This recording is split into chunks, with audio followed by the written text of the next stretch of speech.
you feel it. And when you feel it, you rediscover why those feelings occur and how they affect the rest of your body. You become your teacher. You become your teacher. I would like to share with you 5 principles, 5 themes that I remain deeply aware of that have enabled me to maintain a personal practice for 2 decades.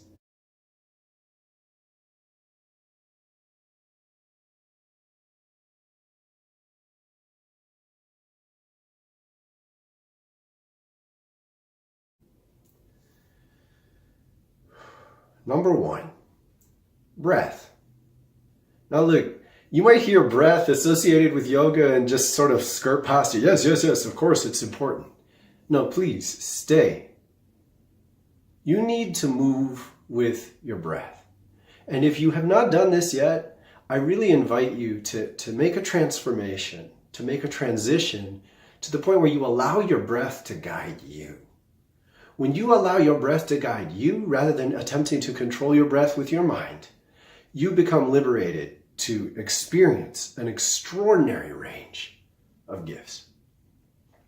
First, the breath is this extraordinary bridge between conscious and unconscious action. The lungs work on their own, and they work better with your help. But if the second you tune into your breath, you immediately try to grip down and take over, you're actually going to both accentuate and deepen your breathing, but you're going to create damage and dissonance in other ways. You're going to start setting inappropriate rhythms over something that wants to be much more natural. So you need to cultivate the very simple act of coordinating movement following breath. And you need to allow your mind to follow the breath's inner guidance and only sort of be there as a support. Now you can set goals to deepen and to lengthen and to learn to feel beneath what you have known to be a normal breath.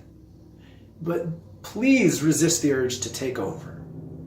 Now, what this looks like is simple. The lungs are already doing their thing on their own. You're just not counting. You're not following. You're not paying attention, most likely. So when they're doing their thing, there's an expansion in and an exhalation. In between, there's a pause and a down and a pause. So I want you to become aware of these 4 transitions. In, transition, out, transition.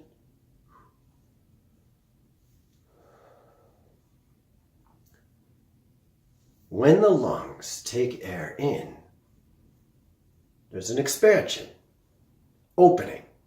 When the lungs exhale, there's a contraction, closing. As often as possible, you want to align your movement with these motions. As you do, you want to align the pace of your movement with the pace dictated by the breath itself. So when your lungs are calling you to change, I want you by default to learn to honor that. And the best way to honor it is to stop doing what you're doing if you can't breathe. I don't care if you want to hold the pose for 37 seconds. I don't care if you want 19 repetitions. I don't care if you're about to fall and you really have to stay there a little longer and you're going to struggle to stay up. If you're not breathing, cut it. Stop. Back out.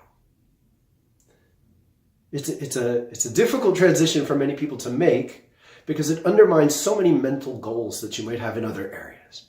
But it's important to recognize that so much of yoga as we have inherited it is imbalanced to the masculine. There's logic overlaid over everything that's done, constant measurement, constant order. And as a result, you don't get to tune into your natural breathing. Now, what you do is exercise the lungs and the body in phenomenal ways. This is not wasted. Nonetheless, when you are overlaying control in an area that has been numb, control in an area that has been sort of zoned out, you haven't been paying attention there, well, you both gain benefits and you cause other problems. So we're going to cut that off. You are going to practice this.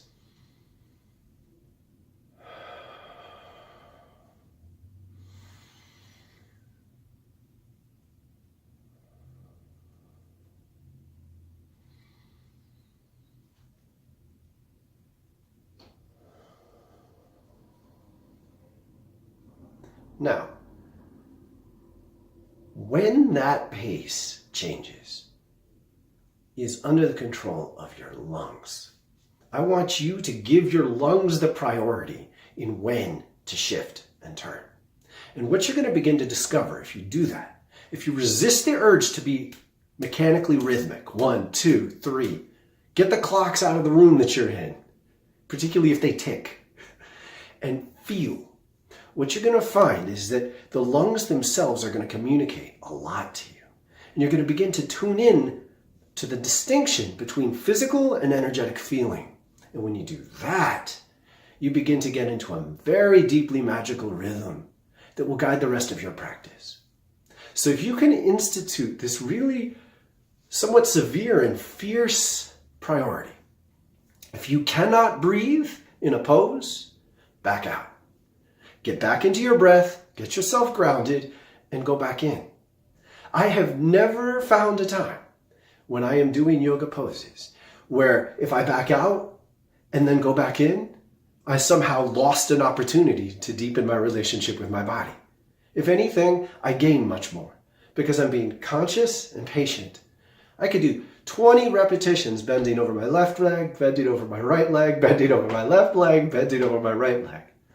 And by the end, if I stay on one leg, I will be deeper in that stretch than I would have been if I did it the first time. If I stayed in a deep stretch, the initial bend over my right leg. So what this means is if you are letting your mind grip too tightly to wanting and striving, you will damage your relationship between your spirit and your body. The breath is the bridge between the spirit and the body. And if you can be in tune with both feelings at once, forces that have struggled will begin to unite.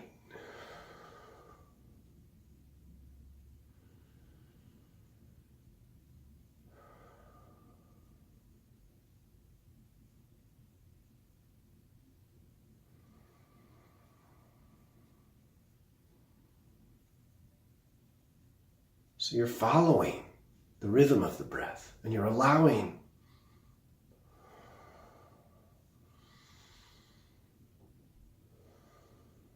your body to follow this rhythm. And sometimes the breath is going to reach.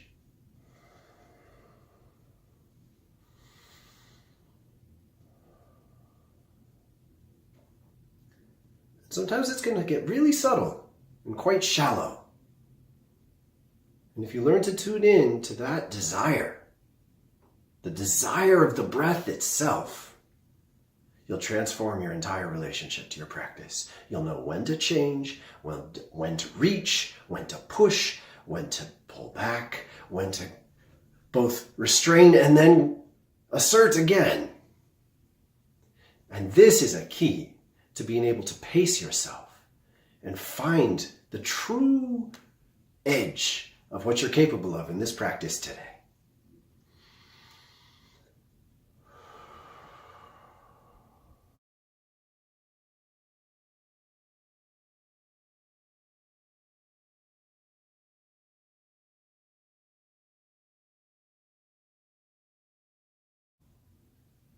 Feeling. You may not know how to feel. What we call feeling is this phenomenal window into a land of magic. Because many sensations that you have called feeling and have associated with physical touch, felt sense from within, tense muscles, are actually energetic. It is quite difficult to distinguish between energetic feelings and physical sensations until you really put effort and attention into the process. So I want you to begin to cultivate a really nuanced relationship to identify the feelings that you're feeling. Because when you recognize what's happening in your body with more specific clarity, you have much more opportunity to respond to these feelings in a way that both honors them and allows the intensity that's contained within them to become a strength that spreads throughout your body. Way too often people call things pain. And it's not pain. It's not pain, or it's not pain yet. It's just a tension. Tension. It is a tension that warns you that there's a contrast of forces meeting. And before that is pain, before that becomes painful, there is a world of recognition that this interaction is actually a strength. And if you can subtly move into this connection between two forces within your body, recognize how they come together, and learn to move with them, you have a much deeper capacity to follow yourself deeper in. For this to work as a principle, to carry this theme throughout your practice, you have to be willing to abandon the rigid, logical, rational structure that many yoga classes give you. I want you to discard your memory of what should be, how each pose should be, just enough to recognize that if you have half a movement and right there you recognize a tension, opening intensity, I want you to stop and be present. And the first thing you do is begin to recognize the connections. At first it might feel like a point. So identify, where is this in your body? Don't just say it's your arm. Where in your arm is it? Is it on the bicep or tricep? Is it on the outside or inside? Is it curved? Is it aligned like this? Begin to feel it, because as you do, what you'll expose is a connection that can actually expand and lengthen as you watch it. Because where attention goes, energy flows. And if you can get your attention into the tension, you can connect it into your core. And if you connect intensity that you find that begins in a limb and connect it in to your spinal column and then down into your core, the center of gravity where your strength unites, suddenly you've become much more powerful. And in that sense of power, you are both much safer. You're not going to get hurt when you're centered in this way. So when you learn to move in such a way that you're recognizing new sensations and you're linking them into your core,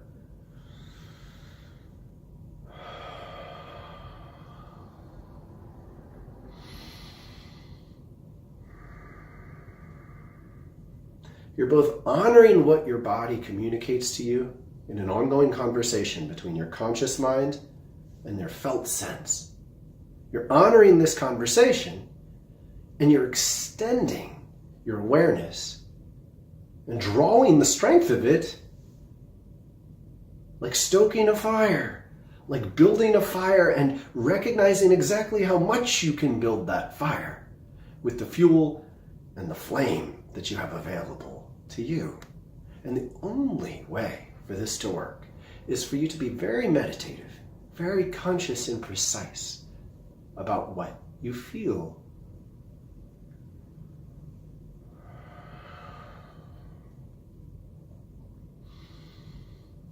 And in that, you really need to take this somewhat frightening step in a certain way for many yogis perhaps.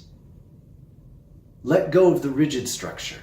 You're going to keep moving towards embodying a very healthy pose. There are reason poses work. They're extremely well designed. I can't name a single major yoga pose that I would criticize for how it's formed. They're really good. They're excellent ways to allow the body, the muscles, the bones, the tendons to work together in unity. I want you to rediscover why they're so good. Because when you rediscover them on your own, when you discover them on your own, you are rediscovering what teachers have just tried to take you to. They've just tried to put you there. And unfortunately, what often happens is the mind of a teacher gets in your head, and then you're off on your own and you're trying to replicate that, but you're not in tune. And so you're making choices from your head, from your memory of ideas in your head of correcting, tucking this, shifting this. And you're missing the present now, the dialogue that's happening in this moment between you and your body.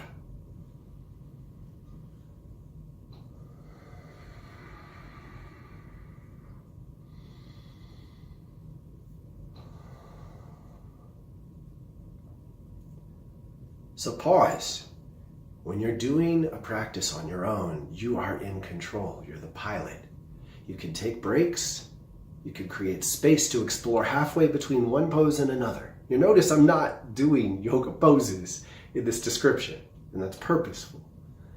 I want you to think about the in-betweens and recognize how, when one limb moves, it affects the opposite side of your body.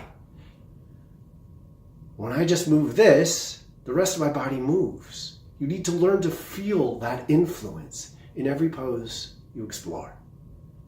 And when you give yourself that permission to recognize what's happening in between poses, to pause in the middle and to really explore the lines of energy that unite you, well then, when you do dance into a pose and you get yourself into balance, you'll be much more united and much more aware of what the pose is and how to embody it well.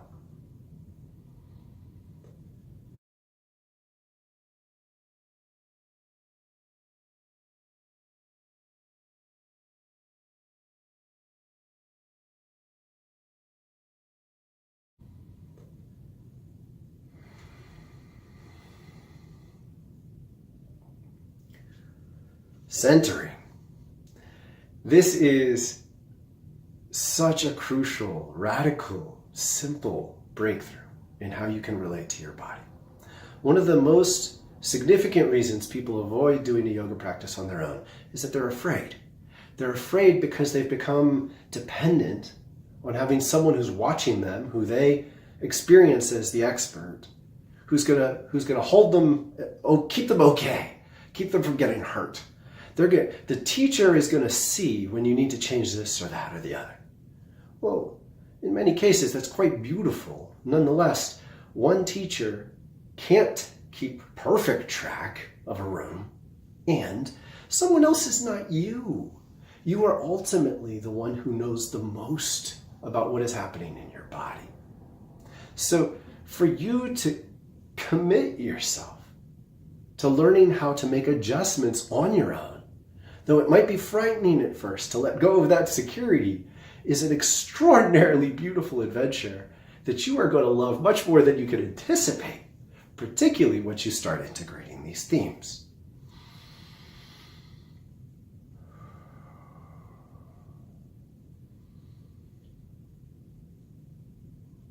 So rather than memorizing lists of how to adjust your body, I want you to think about how to apply these recognitions. First, we started with breath.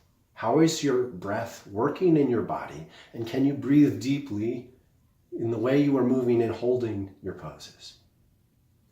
Next, we're talking about feeling. How can you recognize exactly what you feel and exactly how you are relating to that feeling? Are you avoiding it or pushing away from it or integrating it?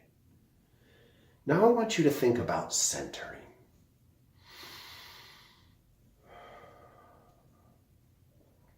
This is really quite magical.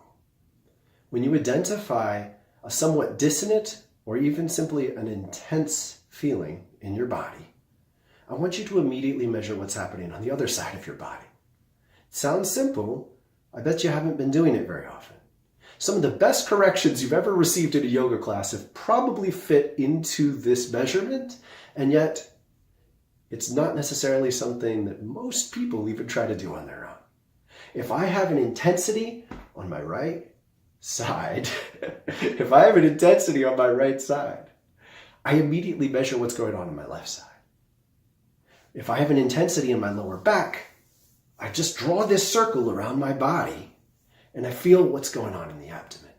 And the initial goal is to simply balance intensity. You're not going to be able to perfectly mimic the feeling because maybe the muscles are tightened up on one side. But what you want is awareness to be balanced. Because when you feel balanced from left to right and front and back, you recognize the center. And when you recognize the center, your energy is coming from your core. You're going to be strongest, safest, and most able to spring, to dance into the next movement. Now, the way to do this is a little counterintuitive at first. And unfortunately, this approach is missing from many yoga practices. If you feel intense in your lower back, tense your belly. Just activate it a little. Grip. You'll find that you can then engage the front and the back together. You're no longer trapped in the intensity of the dissonance, the grip of a little bit of pain or ache in your back. And you'll be able to take the strength that you activated in your core, in the abs, and translate that into your lower back. And those feelings that might have felt like you were hurting have a very good chance of becoming strength themselves. Beyond that, you're going to find that you're much more capable of extending that feeling down and up. So from a united center, from a recognition of where your core is in relation to prominent feelings that you are experiencing, from this core is where you have the strength to reach down through roots and up through your arms. Now, if you just put your arms up, chances are that will not be aligned with how your lower body is moving. When you constantly check in, recognizing the feelings that you're feeling, finding what's going on the other side of your body, it's often numb. It's often something that there's nothing there. There's no awareness there. So you bring awareness there, you create balance, and then you move into your center.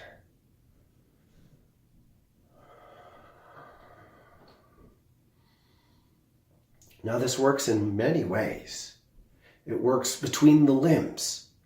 And it works even if you're in a pose that's out of balance. So you're reaching up and down. Chances are you're going to be striving with one arm. If you're striving with this arm, bring strength into the lower one. If you feel here as you bend down like this, bring breath into the narrow side. Eventually it becomes quite natural, and you'll notice what you've discovered is rather than having to memorize all these different adjustments to make, you simply draw this circle around your body, bring in awareness of the opposite side, and get them to move and work together so that you can find the core and flower from it.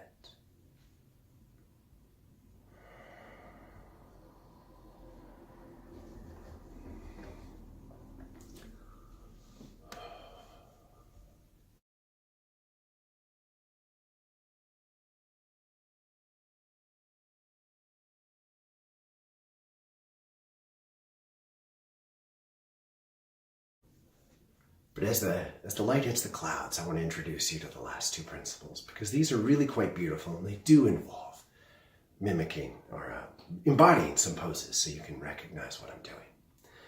I want you to find this incredible zone between an easy, natural pose and your edge. So first we're going to talk about easy, natural. I'm going to think about the root. I'm going to think about the root chakra. And I'm going to think about goddess pose. So before I go into goddess pose, I'm going to imagine that. I'm going to sense rootedness. And I'm going to imagine springing into the pose. And then I do it. Boom. I am not going to make any other changes yet. What I am going to do is sense immediately what I feel and how my breath are working. I'm going to center any major feelings. I feel in my thighs. I feel in my quads. So I'm going to bring in the back of my thighs. I'm going to adjust my body so that my quads and the back of my thighs are working together. Then I'm going to sink a little deeper from there with the breath. Next, I'm going to recognize where my opportunity to go deeper is from this easy, natural sense of strength. I want to retain this sense of springing. I sprung into this pose. So any geometric adjustment I make based on my head could quite honestly ruin it. What I've watched in students again and again and again, first I found it in myself, then I watched it in students. They get into the beginning of a pose, they're okay, they're there, they moved into it. They're still a creature, there's a liveliness to them. Then they make a mental adjustment. As soon as they make that mental adjustment, they've created a knot. Because that mental adjustment may well be out of tune with where their body was a second ago. Now, it might be technically accurate, and there's some advantage to that. They're going to line up their leg more or something. And yet, if they do that at the expense of their sense of aliveness, they lose their natural movement. They're creating constriction where there didn't used to be constriction. Now, it might open the individual part of their body that they adjusted. And that alignment has a benefit, but it also could run a counterforce, just like the moving against the breath does. So what we're trying to do is remove this kind of mistake. We're trying to remove this kind of mistake from your practice entirely. And what you'll find is that an easier motion, it almost might not feel like doing work at all, ends up being much stronger. Now think about this. If an animal wouldn't do it, why are you doing it? Now, there is advantage to being human and recognizing that we can move in certain ways that accentuate and strengthen us. Accentuate our length, our depth, our capacity to move in unique ways. But if we are attempting to embody those reaching, those striving, those extra limits at the expense of our creatureness, at the expense of our inner strength and core, we've lost something that's more important than whatever we gained. Now, I just sprung into this pose. I'm not very deep in this pose. My mind says I could turn my feet out. My mind says I could actually step out a little and go deeper. I want to do that while retaining my sense of easy, natural movement.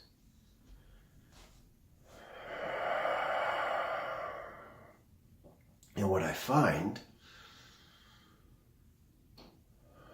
is that my breath itself knows what to do.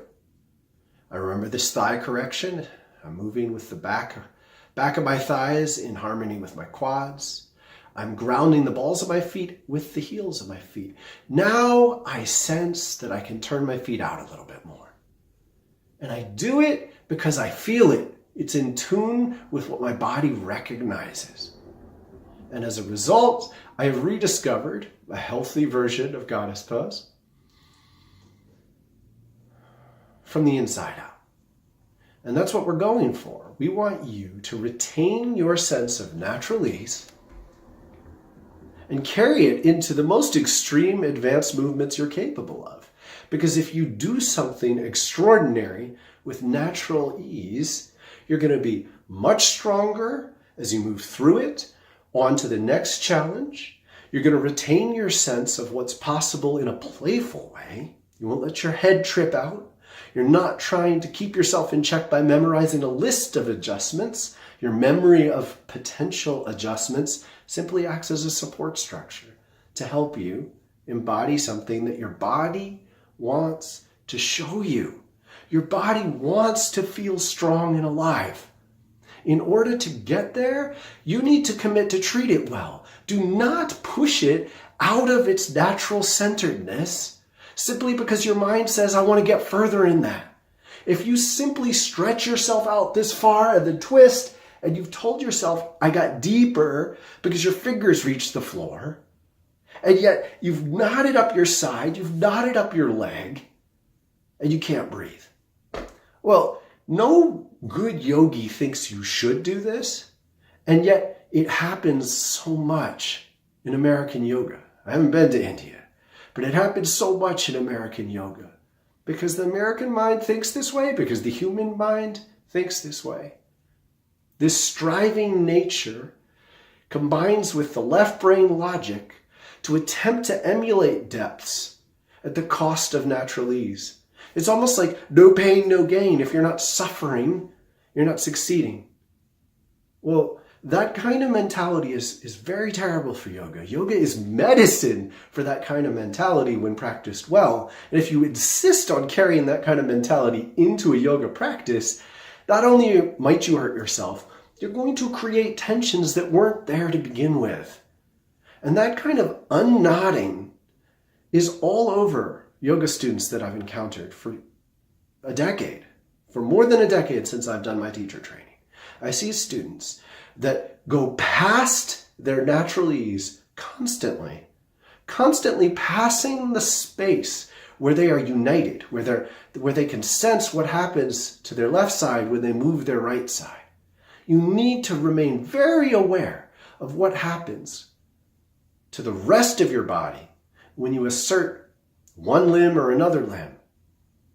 And when you remain aware of that interactivity, you remain whole. And the natural ease of the first simple version of a pose is sacred. Don't you dare go deeper than this, unless you could do so in rhythm with your breath, a vibrant feeling that you center, and a sense of a united natural movement.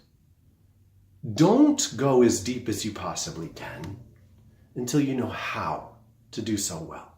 Don't even lift your arms in a pose until you feel grounded, centered, and united in your motion.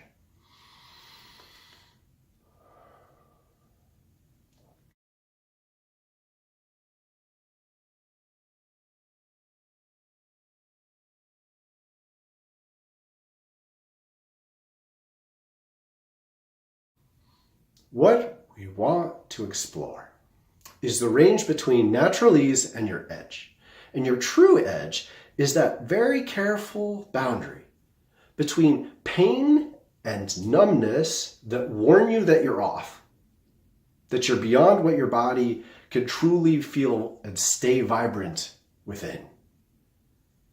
An intensity that gets evoked when you're really challenging yourself. We want you to cherish the intensity that gets evoked when you're challenging yourself. Cherish it and ride it to the edge where your body starts to say, where you start to lose vibrancy or get a spark of pain, a little subtle edge of something that's truly your body communicating, don't do that. Now this is where you really get to uncover that magical dance between energetic sensations and physical sensations. Because intensity that is evoked by the challenge that you take on in a deep practice stays vibrant and can spread throughout your body. It's an extremely difficult feeling to ignore, and it's an extremely wonderful feeling to learn to trust. Now, you must know this on some level or you wouldn't be physically active. However, if you could get your mind much more deeply into simply learning to be aware of it without changing it immediately, what you're going to find is that the pain that gets evoked when you're stretching too far is something that comes out of a space where the body really is communicating a boundary. There's a big difference between a boundary and intensity that's waking up. And yet you can actually confuse those sensations. It's really quite possible to confuse those sensations if you don't commit yourself to learning to stay present. When you learn to stay present, rather than letting your mind carry you past a boundary because you're aiming for something, but instead you're following the unity of your body, you're moving in a way that right when you recognize something significant shift, you stop or you slow, you change pace with it, and you let it move you. And when it helps move you, you may well find yourself opening in a somewhat circular path towards a more rigid pose. If you insist on going straight into a pose and skip what's happening in between, if you are adamant that you're going to make it to a certain depth in a pose because you've done it before or because you just want it, you will not just miss a lot that you need. You may well go deeper into numbness and hurt yourself. And somehow there's a dance between those two failures. When you pass your edge, things get number. Once things are number, you need to commit to backing out and getting back to your point of natural ease. Getting back to a balance of natural ease. If you don't find it here, come here. Get back out even a little more. And if it's not there, let your arms down, sway a little, refine it. If you commit to doing this, you will get deeper. You will get much deeper in your practice. Now, these are all principles that can stay with you in any pose, in any sequence, whether it be an intense aerobic practice or a slow yin practice. All of these themes are present and apply. You don't need to make differentiations based on which pose, what kind of back bend, any of that. All you need to do is learn to commit to these themes as a meditative practice and apply them to whatever challenges you're taking on.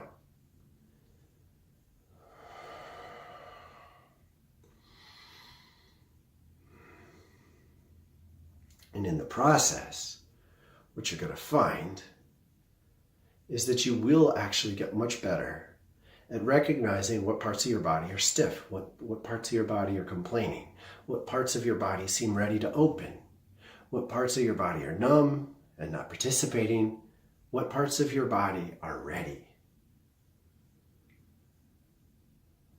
And in that, you begin to learn sequencing, and you can rediscover why a good teacher and a good class structure includes certain kinds of warm-ups and certain kinds of back bends, certain kinds of twists when they do.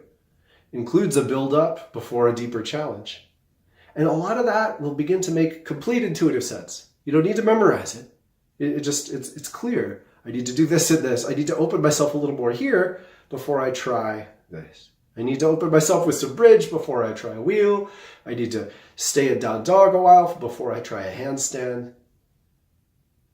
You feel it, and when you feel it, you rediscover why those feelings occur and how they affect the rest of your body. You become your teacher. You become your teacher.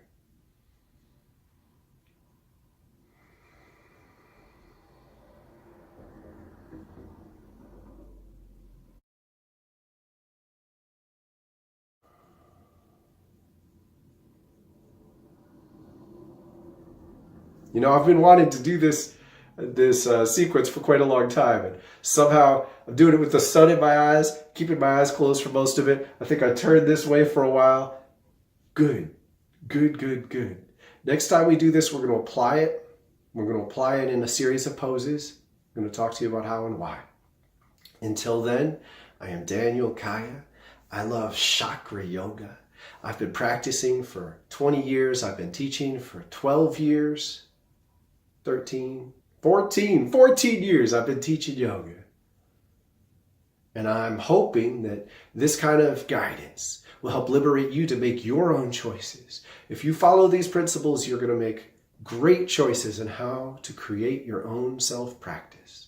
Please write, comment, ask questions, subscribe if you've not already subscribed. Click that little bell so you get notified when a new video arrives. And please consider, who do you know that could benefit from this medicine? Because I would like to help them, and hopefully I will continue to help you. And in the process, they'll thank you so much for introducing us. Bless you. Much love be with you and your family.